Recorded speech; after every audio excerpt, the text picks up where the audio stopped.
Morning everyone, মৌসুমি লাইফস্টাইলে আরও একটি ব্লগে তোমাদের স্বাগত। আর সকাল সকাল আজকে স্নান টান করে নিয়ে এসেছি রান্নাঘরে, রান্না করব। তো ভাবলাম এখান থেকে ব্লগটা শুরু করি। আজকে তোমাদের দাদা রয়েছে বাড়িতে, ওয়ার্ক ফ্রম হোম, অতএব একটু তো রান্না বান্না করতেই হবে। মিঠিও রয়েছে বাড়িতে। তো ভাবলাম যে সকালবেলা মিঠিকে উঠে আগে একটু পড়ালাম, চাটা খেয়ে ব্রেকফাস্ট করে পড়ালাম, পড়িয়ে উঠে স্নান করে ডাইরেক্ট রান্নাঘরে এসেছি। তো সেই জন্য যেহেতু পড়াচ্ছিলাম আমি ব্লগটা শুরু করতে পারিনি। তো আমি ভাবলাম এবার চলো ব্লগটা তোমাদের সাথে শুরু করি। তো আগে শেয়ার করি আমি আজকে কি রান্নার জন্য গুছিয়েছি। মশলা কেটে রেখেছি, দেখে মনে হচ্ছে মাংসের মশলা, আদতেও তা না। এই যে তোমাদের আগে বলেছিলাম আমি বড় বড় সয়াবিন, এগুলো না ভেজালে এর ডাবল বড় হয়ে যাবে। এগুলো না আমার পুরী থেকে আনা। তো এই সয়াবিনটা রান্না করব, যার জন্য এই যে আলু কেটে রেখেছি। আর এখানে একটু ইলিশ মাছ বের করে রেখেছি। এটা পোস্ত দিয়ে করব, ভাপা। ইচ্ছা আছে একটু পোস্ত বাটবো। তো আর একটু ফ্রিজে ডাল আছে, কালকে করা ছিল, সেটার সঙ্গে দেখি একটু পাঁপড় টাপড় ভাজবো। তো এই চলো রান্নাটা শুরু করি, কারণ বেলা হয়ে যাবে, ঝটপট শুরু করি, বাচ্চাদের খিদে পেয়ে যাবে। তো দেখো রান্না চাপিয়ে দিয়েছি, আর জোরে কথা বলতে পারছি না, একটা শ্বাসকষ্ট হচ্ছে। আমি যে জোরে কথা বলবো তোমরা বুঝতেই পারছো, আমার চোখ মুখ দেখে শরীরটা বিশেষ ভালো নেই। আমি জানি অনেক বন্ধুরা বকা দেবে, বেশিরভাগ সবাই বলো তুমি সুস্থ থাকলে কেন স্ট্রেংথ নাও এত। কি করব বলো তো, সংসারে কে আছে করার জন্য, বাধ্য। মাঝে মাঝে মাম করে দেয়, কিন্তু ওর তো স্কুল পড়াশোনা আছে, দাদার অফিস আছে, মিঠিটা ছোট, কে করবে? কষ্ট হলেও আমাকে করতে হবে, এটা আমার ডেস্টিনি। চলো সেই জন্য ভিডিও রান্না করতে করতে ভিডিও করতেও পারিনি। সয়াবিনটা প্রায় হয়ে এসেছে, একটু গরম মশলা দিয়ে নামিয়ে দেবো। ওদিকে ভাত চাপানো আছে। এই যে এই পোস্তটুকু বেটে রেখেছি ভাতের সাথে খাওয়ার জন্য, অল্পই রেখেছি।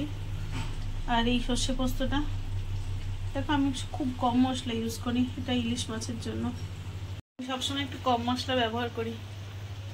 তো ইলিশ মাছটা ভাবছি আজকে কাঁচা করবো। তা এই তরকারিটা নাপিয়ে নিয়ে হয়ে গেছে। তো এই যে প্রথমে ভাবলাম ইলিশ মাছ ইয়ে করবো না, কাঁচা করবো, ভাজবো না। তা ভাবলাম হালকা করে একটু ভেজে দিই, যদি না খেতে চায় আবার কাঁচা মাছ। তোমাদের দাদা খুব একটা কাঁচা মাছ পছন্দ করে না। 6 পিস মাছ আছে, তিনটে করে দুবার ভাজলে হয়ে যাবে। আর ওরা দুবেলা ওদের তাহলে হয়ে যাবে 6 পিস মাছ যদি করে ফেলি। এবেলা ওবেলা তার মধ্যে 1 পিস ভাজা রাখবো। মিঠি যদি না খেতে চাই এবেলা ঝোল, তাহলে একটু ভাজা দিয়ে দেবো। তাই একটা মাছ ভাজা রাখবো আর 5টা রান্না করে দেবো। মিঠির জন্য এবেলা অন্তত একটা ভাজা রেখে দিই। রাত্রেবেলা তো ভাত গরম থাকবে না, ভাজা রেখে লাভ নেই। আর রাত্রেবেলা ভেজে রাখলে সে মাছ খাওয়াও যাবে না, খুব খারাপ। এখন তো গরম ভাত গরম মাছ ভাজা এখন খেতে ভালো লাগবে, তাই এখন একটাই মিঠির জন্য রাখবো। আর তোমাদের দাদার কাছে পুজো করতে শাঁখের আওয়াজ পাচ্ছে ও ছাদে। দাদার শাঁখের আওয়াজ পেলে কত জোরে মনে হচ্ছে কোনো ছেলেরা শাঁখ বাজাচ্ছে। তো দাঁড়া, মাছটা উল্টে নিই, হালকা করে ভাজবো, খুব বেশি ভাজবো না, শুধু মিঠি যেটা খাবে সেইটা একটু কড়া করে ভাজবো।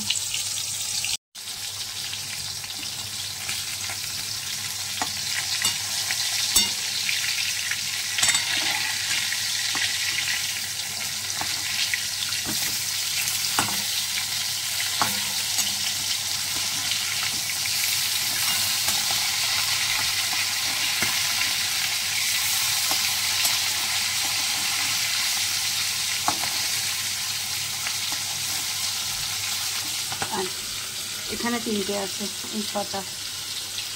ভাতটা হয়ে গেছে, ওর মধ্যে পোস্ত ভাপাটা বসিয়েছি বলে ওপরে কাপটা দিয়ে ভারী করে চাপা দিয়ে রেখেছি, এটা খুলে না যায়। আর এইটুকু সর্ষে পোস্ত দিয়ে করবো 5 পিস মাছ। চলো জব করে নিই, তারপরে আসছি। টিভি দেখবে নাকি? কিছুই না, খাবো। টিভি এখন আর দুপুরবেলা ইচ্ছা করে দেখতে না গো, এখন দুপুরে কে এই গরমের মধ্যে কে টিভি দেখবে? হ্যাঁ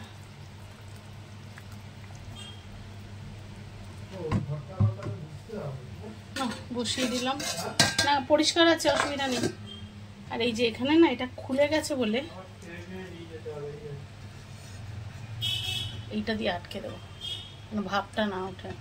আটকে দিয়েছি, এক হাত দিয়ে হচ্ছিল না, ক্যামেরাটা অফ করে যার জন্য আটকে দিলাম। তো রান্না শেষ, শুধু কালকে ডালটা একটু গরম করব, হয়ে যাবে। চলো এবার গিয়ে একটু বসি, খুব গরম লাগছে, অসম্ভব গরম, অসম্ভব। এই পাত্রটা একটু ঢেকে রেখে যাই, নাহলে আবার নোংরা করতে পারে। আমাদের বাড়ি না প্রচণ্ড টিকটিকি, প্রচণ্ড। আমি যদি কোনোদিন ক্যামেরার সামনে পাই তোমাদের দেখাবো, টিকটিকিগুলো কুমিরের মতো বড়। হ্যাঁ, সে মানে ঠিক এরকম মোটা, না দেখলে বিশ্বাস করবে না, মনে হবে যেন গিরগিটি, এই টাইপের মোটা। তো সব মোটামুটি হয়ে গেছে, ওটাতে একটু ভাপে হতে সময় লাগবে, সেটুকু সময় গিয়ে একটু বসি, খুব গরম লাগছে। দাদা পুজো দিয়ে নেমে এসেছে।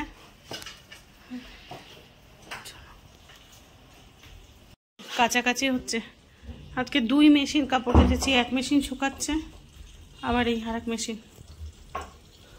ঘামে না, জামা কাপড় একবারে বেশি 2বার পরা যায় না, এত গরম হচ্ছে। পরের বারে সেই জামাটা আর পরা যাচ্ছে না, মানে একটু ঘাম কম হলে জল ধোয়া করে আরেকবার নাইটিটা পরা যায়, কিন্তু এই গরমে পাচ্ছি না, ভীষণ কষ্ট হচ্ছে। আর এই বুক পিঠে ব্যথা করছে, তো এটা আরও বেশি কষ্টের। চলো ঝপ করে একটু রেস্ট নিয়ে নিই, তারপর ঝপ করে রান্নাবান্নাগুলো শেষ করে খেতে দেবো, বেলা হয়ে গেছে। তো দুপুরে খেয়ে দিয়ে উঠে তো অনেকক্ষণ ঘুমিয়ে পড়েছিলাম, তোমরা জানো আমি একটু ঘুমাই বেশি। চোখ মুখ ফুলে গেছে, আমি বুঝতে পারছি। চোখ মুখ ফুলেটা কেন যে কমছে না আমি বুঝতে পারছি না। কখনো যদি কমে হয়তো একদিন কমা থাকছে, আবার জেকেছে। তারপরে চলে এলাম একটু চা করতে, চা খেয়ে একটু বেরোতে হবে। আমি যাবো, 2-1টা জিনিস টুকটাক কেনার আছে, তোমাদের সাথে শেয়ার করব কোথায় যাচ্ছি। একাই বেরোবো, তো ভাবলাম যাই, বেশ কিছু জিনিস নেওয়ার আছে, তো যাব। যেখানেই যাই তোমাদের সাথে অবশ্যই শেয়ার করব কোথায় যাচ্ছি। আর চা হয়ে গেছে, চলো। আজকে তো দাদা বাড়ি আছে, সে গেছিল সন্ধ্যা দিতে ঠাকুর ঘরে, আর আমি এলাম চা করতে। তো চা তো হয়ে গেছে, চলো দুজনে চা খাই। তো চারিদিকে একটা পুজো পুজো আমেজ, দেখেছো আমাদের এই গলিটা কি সুন্দর সাজিয়েছে। আর সবথেকে ইন্টারেস্টিং কথা কি জানো, আমাদের এই গলিটার নাম হাওয়া গলি। এই গলিটায় এত হাওয়া, তোমরা যদি সারা বছর আসো দেখবে প্রচণ্ড হাওয়া। আর এখানটায় দুর্গাপুজো হয় আর হয় কালী পুজো, অতএব এখন থেকে পুরো সাজানো থাকবে সেই কালী পুজো পর্যন্ত। আর যেহেতু একাই বেরিয়েছি, অটোই নিয়ে নিয়েছি, আমাদের বাড়ির সামনে থেকে গড়িয়াহাট অটোটাই খুব ইজি বেস্ট ওয়ে। আর আমি বাসটাকে খুব একটা প্রেফার করি না, একটাই কারণে, বাসে উঠতে আমার কষ্ট হয় না, নামতে গেলে না আমি এখন একটু ডিসব্যালেন্স হয়ে গেছি, তো ভয় পাই। ওই যে খুব অল্প সময় দাঁড়ায়, তখন এখন নিজের ওপরে ঠিক খুব একটা ভরসা পাই না। যাই হোক, এবার বাইরে না রাস্তায় না কেমন সুন্দর সানায়ের সুর বাজছে জানো। কলকাতা শহরে পুজোর মনে হয় 1 মাস আগে থেকে একটা পুজো পুজো ওয়েদার, তাই নয় কি বলো? খুব সুন্দর লাগছে, রাস্তায় বেরিয়ে না এত ভালো লাগছে, সত্যি সত্যি একটা পুজোর ওয়েদার। তো যাই গড়িয়াহাটে। তো বন্ধুরা বাড়ি ফিরে এসেছি, এসে কষ্ট হয়ে গেছে খুব, স্নান করলাম। তোমরা তো জানো আমি যেখানে যাই বাড়ি ফিরে এসে স্নান করি, শুধু স্নান করিনি, মাথায় তেল দিয়েছি, জল দিয়েছি, কারণ খুব কষ্ট হচ্ছিলো, দমটা বেরিয়ে যাচ্ছিল।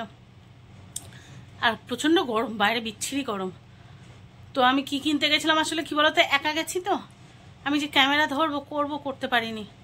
এমনিতেই ধরো নিজে উইক, অতটা পারি না, তারপরে ওখানে একা একা ক্যামেরা ধরে করা খুব মুশকিল। তো আমি কয়েকটা জিনিস কিনেছি আমার নিজের জন্য, সেগুলো তোমাদের সাথে শেয়ার করব।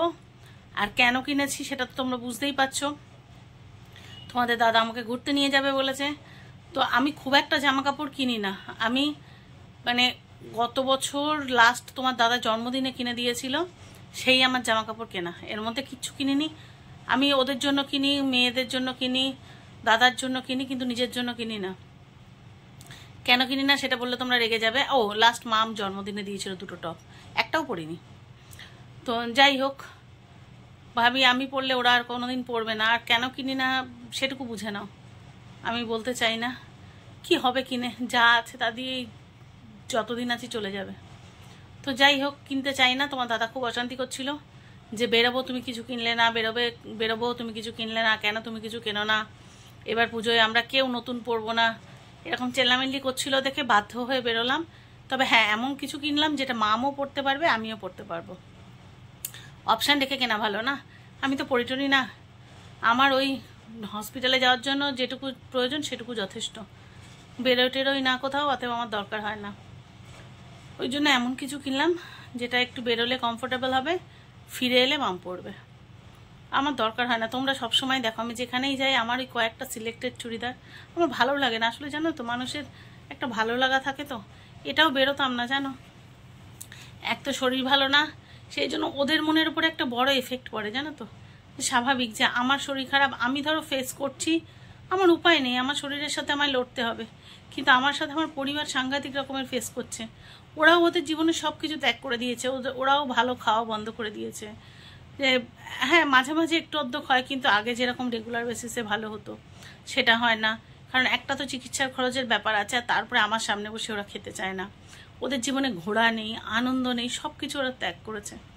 সেই জন্য না, আমাকে যখন তোমার দাদা ফোর্স করছিল ঘুরতে যাওয়ার জন্য, তো আমি মানে অনেক দিন থেকে বলছি, কিন্তু আমি হয়তো তোমাদের সাথে ইয়ার্কি মেরে কদিন আগে বলছিলাম আমায় ঘুরতে নিয়ে যাচ্ছে না, ঘুরতে নিয়ে যাচ্ছে না, কিন্তু ও কিন্তু আমার অনেক দিন ধরে ফোর্স করছে। কিন্তু আমার না আসলে যে কম বয়সে যখন ঘোরার সময় ছিল তখন আমার আর তখন সেভাবে পারিনি সংসারটাকে দাঁড় করানোর জন্য, প্লাস অনেক রেসপন্সিবিলিটি ছিল। শুধু শুধু সেগুলো বলে সেই ছোট্ট থেকে খাটছি, মানে সবার প্রতি রেসপন্সিবিলিটি পালন করতে করতে কবে যে নিজের বয়স হয়ে গেল, নিজের কোনো কিছু তাকালাম না, সেটা মানে ভুলেই গেছি। তো আমি শুধুমাত্র রাজি হয়েছি বেরোনো ওদের কথা ভেবে।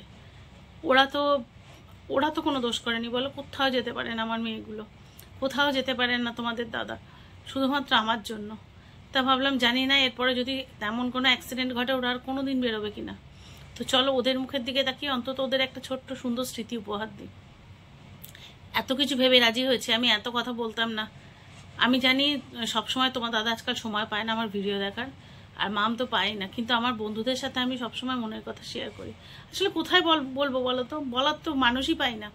বাড়ি ওই মানে যে তিনজন আছে তাদেরকে বললে তারা কান্নাকাটি করে, তারা মুখ গুম করে বসে থাকে, তারা টেনশন করে, সেই জন্য ওদেরকে কিচ্ছু বলতে পারি না।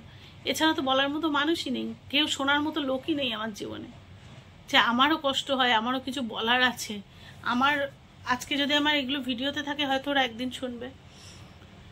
তো ওদের ওই জন্য এখন বলা সব বন্ধ করে দিয়েছি, কিন্তু আমার মনেও তো কিছু থাকে, কিছুটা বলতে পারলে অনেক সময় দেখবে হালকা লাগে মানুষের। তো সেই জন্যই তোমাদের সাথে শেয়ার করা। মানুষ তো বন্ধুদের সাথেই শেয়ার করে বলো। আমি জানি আমার যারা খুব কাছের বন্ধু তারা খুব রেগে যাবে, কিন্তু এটাই সত্যি, এটাই বাস্তব, এটা আমার মনে চলে। আমি কাউকে হয়তো বলি না, আমি হেসে ঘুরে বেড়াই, খেলে ঘুরে বেড়াই শুধু আমার পরিবারের জন্য, যেন ওরা ডিপ্রেশনে না যায়, যেন ওরা কষ্ট না পায়, সেই জন্য আমি হেসে ঘুরে বেড়াই। তো চলো তোমাদের সাথে শেয়ার করে, অনেকগুলো ফালতু কথা বলে ফেললাম বলো, তোমাদের বক বক করে সময় নষ্ট করলাম। তো চলো তোমাদের দেখাই আমি কি কিনলাম। তো এই যে দাঁড়াও দেখাই, ট্রেন্ডস থেকে নিয়েছি এই জিন্সটা, গড়িয়াহাটে যে ট্রেন্ডস আছে, একটু ব্ল্যাকিশ, কারণ ব্লুটা আছে, এরকম ব্ল্যাক ঘেঁষা আমার নেই। এই টপসটা নিয়েছি, আর এই একটা টপ নিয়েছি।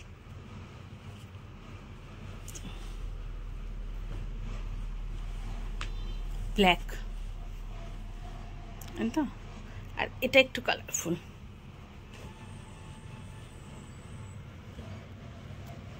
এটা একটু ওভার সাইজ। দেখো তো, একটু দূরে যাই বুঝতে সুবিধা হবে। এই যে তোমরা জানিও কমেন্টস করে তোমাদের কোনটা ভালো লাগলো, অবশ্যই জানিও।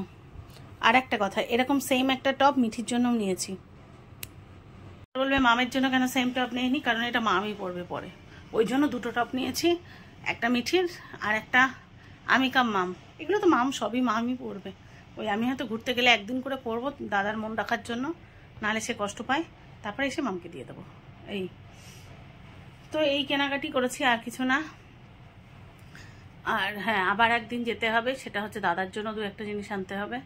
আজকে রাত হয়ে গেছিলো, আর সেভাবে না আমি পাচ্ছিলামও না, মানে স্টকটা কম ছিল ছেলেদের, তো সেই জন্য আমি আর ইয়ে নেইনি, ভালো লাগেনি। তো ওরও একটু প্যান্ট আনতে যেতে হবে, দেখি সেটা আবার কবে যাই। তো আর এই কেনাকাটাগুলো তো আমিই করি জানো। যাই হোক, আজকের ব্লগটা একটু ছোট হলো, তো চলো আজকের ব্লগটা এখানেই শেষ করি। এবার বাচ্চাদের খেতে টেতে দেবো, রাত হয়ে গেছে আর ভীষণ টায়ার্ড লাগছে, ঘুমাবো। তোমরা আমার চোখ মুখ দেখেই বুঝতে পারছো। তো চলো আজকের ব্লগটা শেষ করি। সবাই যে যেখানে আছো ভালো থেকো, সুস্থ থেকো। আর যদি প্লিজ নতুন কোনো বন্ধু আমার চ্যানেলে এসে থাকো, সাবস্ক্রাইব করে পাশে থেকো। আর যদি ব্লগটা একটুও ভালো লেগে থাকে লাইক কমেন্ট শেয়ার করে পাশে থেকো। দেখা হচ্ছে নতুন ব্লগে। ততক্ষণের জন্য সবাইকে শুভরাত্রি।